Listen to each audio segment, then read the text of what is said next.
Thanks very much, Sarah. And thanks to everyone at Responsible Raw Materials for inviting me to be part of this conference. As I mentioned, it's the first time I've been involved in something like this. And I'm really looking forward to being part of the conversation now and in future.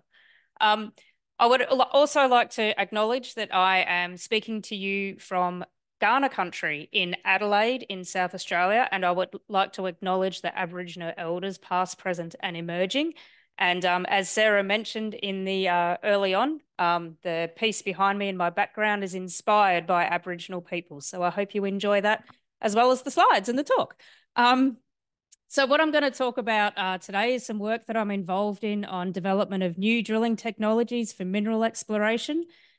And then after that, I want to touch on some thinking that I've sort of been doing around sort of emerging research projects that I'd like to be involved in and get off the ground, that is all about our responsibilities around developing and adapting technology into the minerals value chain and the concept of de-risking the opportunities. So to start off with, something that we're all really aware of is that copper demand is really high in renewable technologies. And, you know, these predictions are for a significant shortage in global copper markets going into the future as renewable technologies come online, for instance. And those shortages really consider the current reserves and recycling rates. So in order to meet these shortages of critical metals such as copper, we can do things such as remine metals from existing mine waste, which I think is something that Owen is going to talk about next and that Anita spoke about yesterday. We could do better than the average recycling rate of about 17%, but that recycling of copper or that recycling rate of copper comes with challenges around the availability of recyclable material, for example. So there's lots of different things that need to be considered in that. Another way that we could meet that shortage, a third way, is that we could find new copper mines through mineral exploration. And that's the space that I'm playing in, that mineral exploration space. But the issue is that mineral exploration is getting harder and harder because a lot of those deposits that host all of those, you know, nice copper goodies are buried. And they're buried by barren sedimentary material. And even 5 centimetres of barren sedimentary material will obscure a deposit and make it really hard to find. And the only way that we can truly know what is under the ground is to drill. And then we can take a sample and we can assay it and we can say, hey, you know, there's no copper in this or commodity of interest, or there's lots of commodity of interest. But one of the issues around drilling is that it's expensive and it can take a long, long time. And what also happens is that when it comes to collecting data from the sample that's recovered from drilling, it can take a long time. So, you know, that could be, say, up to 3 months between collecting that sample, the geologist logging it, sending it off to assay, getting that data back. And that can be really restrictive on how we could use that data to influence a drilling campaign. And so this is where MinEx CRC comes in. So MinEx CRC is the Mineral Exploration Cooperative Research Centre. It's the world's largest collaborative research effort in mineral exploration, and it brings together government, industry and academia from across Australia and internationally. It involves some of the big exploration and mining companies such as your BHP, South32, Anglo American. And it also involves some junior exploration companies and also service provider companies. I'll give a shout out to MinEx because we've got Dave and James coming up later in this session, and MinEx is also a sponsor of MinEx. The vision of MinEx CRC is to develop mineral exploration technologies that will allow for faster, cheaper, and more environmentally friendly mineral exploration. And what I'm going to do is give 2 quick examples of the types of technologies that are being built to start off with.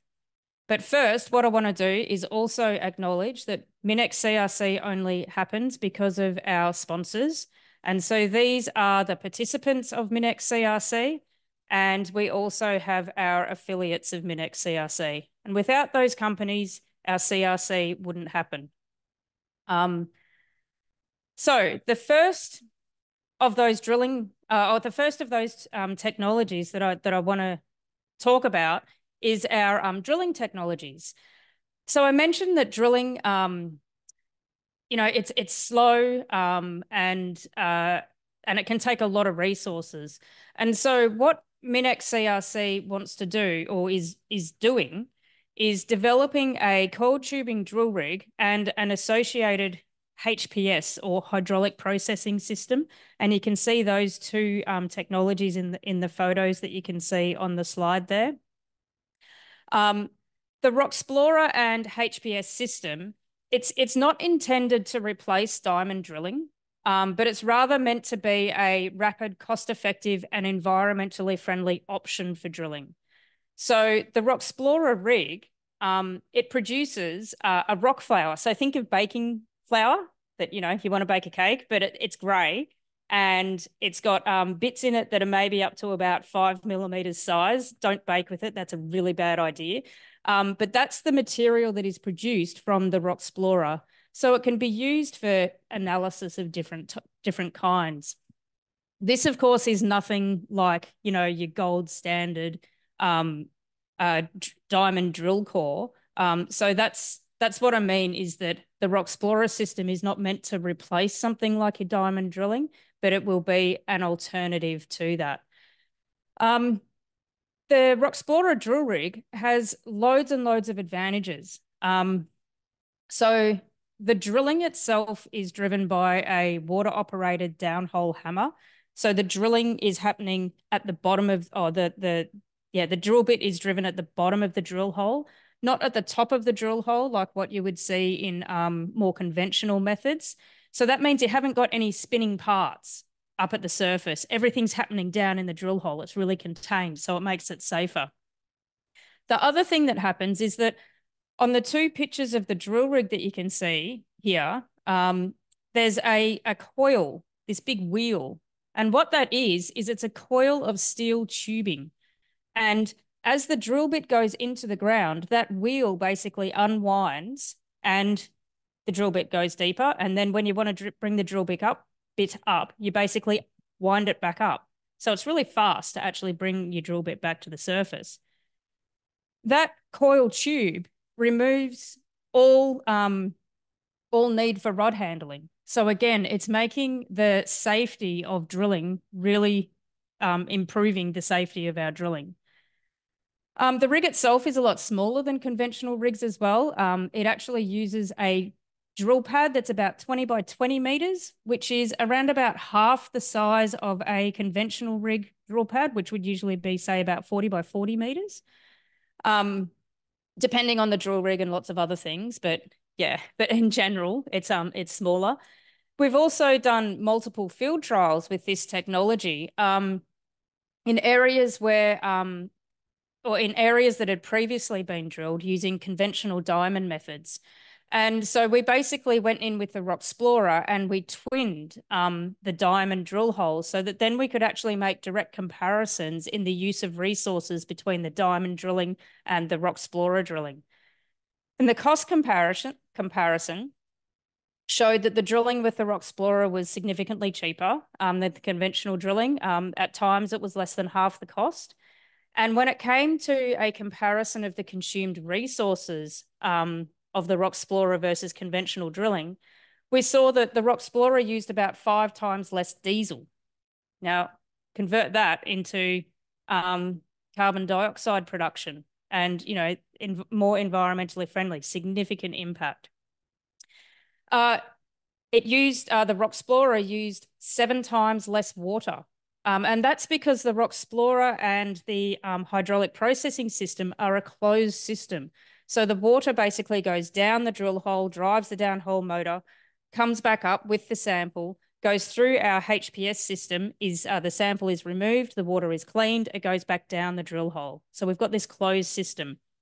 So significantly less water. When you're talking about arid places like, in the middle of Australia, that's a huge, huge benefit.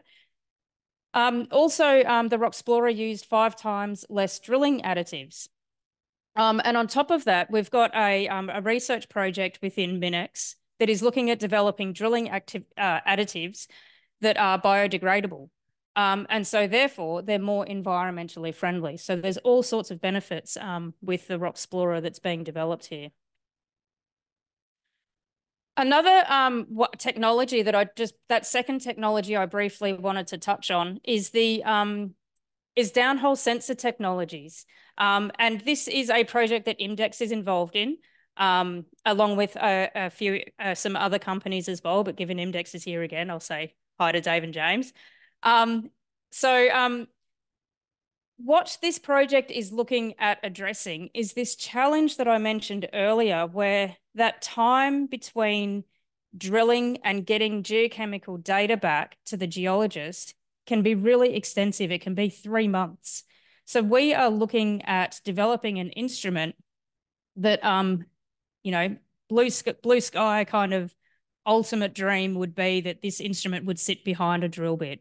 But even if we can have an instrument that is put into a drill hole immediately after drilling, we can reduce the time that it takes to get that geochemical data back to the geologist from being 3 months down to 30 minutes.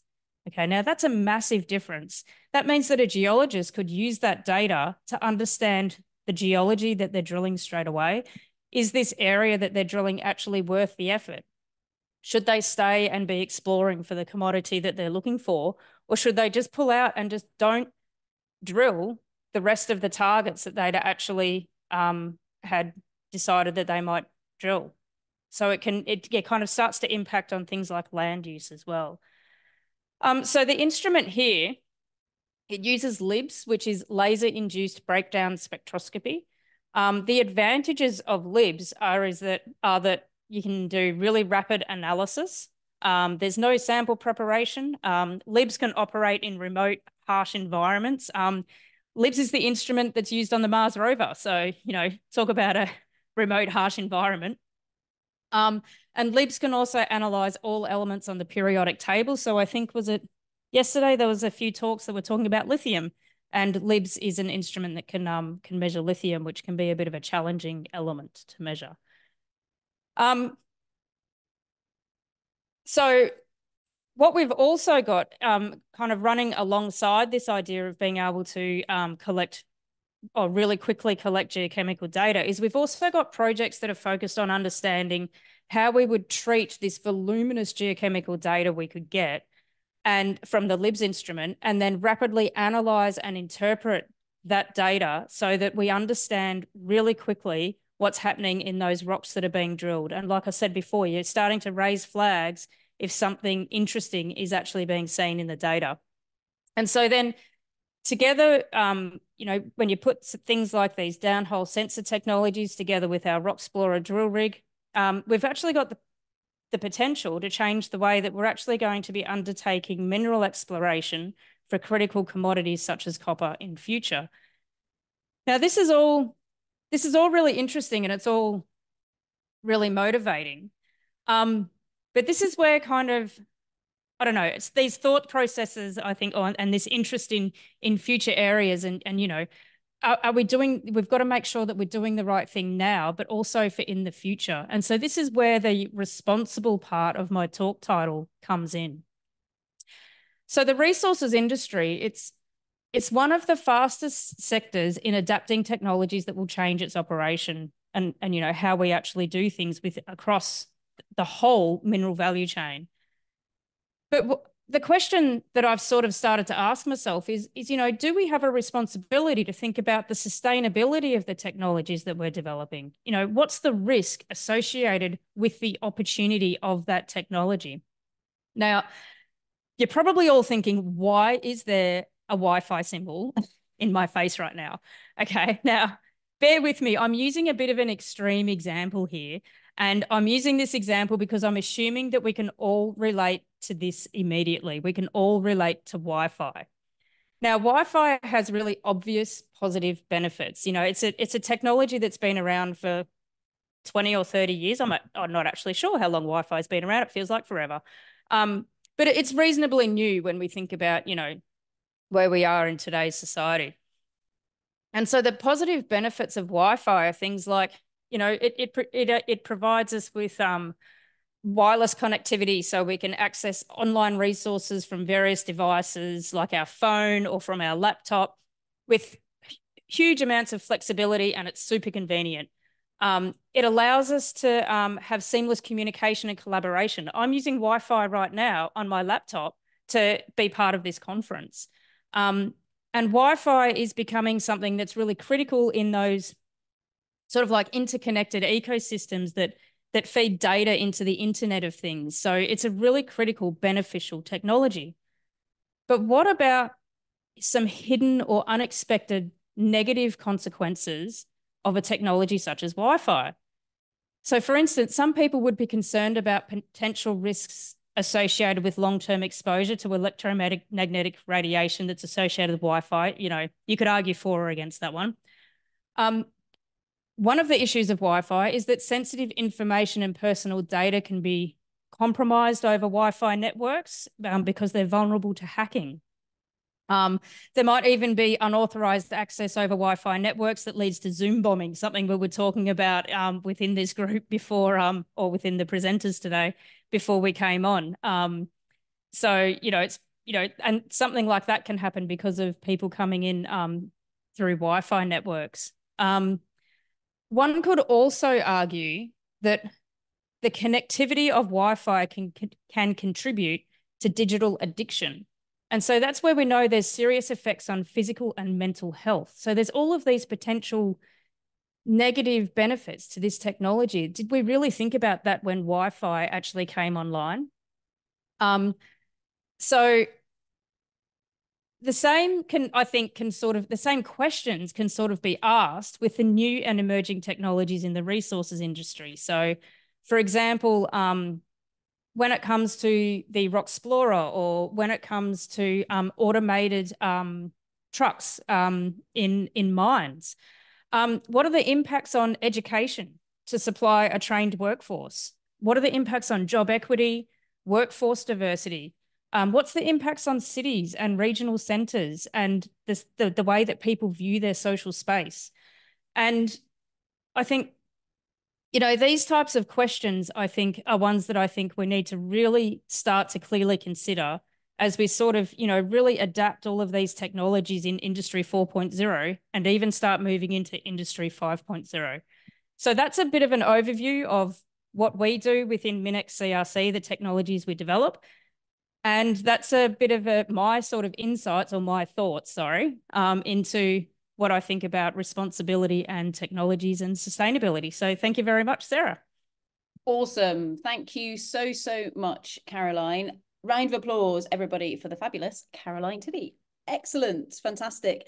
Now, Caroline, you've already got a load of questions that are beginning to come in the chat at the moment, which I will let you address, because people are asking you, how deep can it go? Can you use libs in a core shed, etc.? So you can tell that we've got one or two geologists with us. For those of you out there who are not geologists and are thinking, you drill something? I thought that was only something you did to your teeth. This, of course, is one of the ways in which we try and work out what is in the ground beneath our feet, as beautifully articulated by Caroline.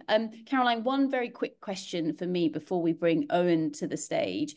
Yesterday, we had a fantastic talk that really zoned in on small scale mining techniques. So, of course, further downstream from the exploration and the drilling and everything that's going on there, are you purely focused on the exploration bit of mining, or is there any kind of overlap into, okay, now we found something, how do we extract it from the ground and do it in a very effective and optimized fashion? Is there any linkage there?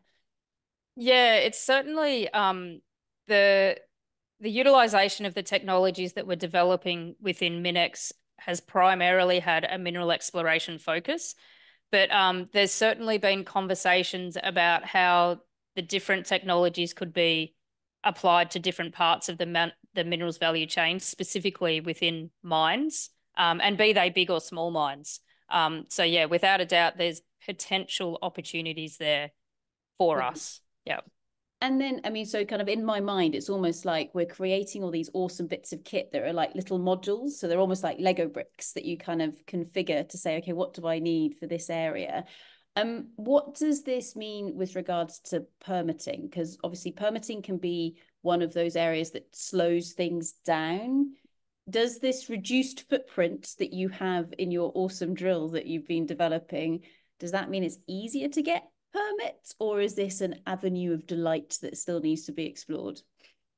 I would say an avenue of delight. And the reason I would say that is because it's something that we've thought only really briefly, yeah, or to no depth have we thought about it. But if we have a drill rig where we have data, multiple forms of data coming back really quickly and telling us about the geology, and let's say it's telling us that, hey, this is a really interesting area, but you need to go a little bit east when it comes to, where that, potential ore body could be.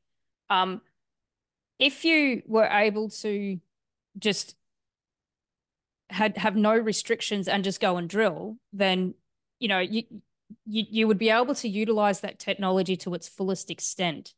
But when it comes to government regulations and frameworks, there's potential restrictions that would mean that you can't use that technology to that greatest extent. So you would have to wait to actually maybe get that permitting and then be able to go to the east and do that drilling. And so it's something that we're definitely interested in exploring, but within the framework and the scope of MinEx CRC, that won't happen. But certainly as an extension of MinEx and what these kind of technologies can offer, I think that that's something that would be just amazing to look at. Yeah. I've been writing in the chat actually behind the scenes. Maybe someone can innovate or just develop something like dynamic permitting. So like smaller permits or whatever, but it's actually, you can kind of, I don't know, they're a bit more live. That would be interesting, wouldn't it? Cool. So with that, everybody, before we get stuck into a really good discussion with Caroline, please put your hands together for the fabulous Caroline Tiddy, everybody. Thank you very much, Caroline. Fantastic.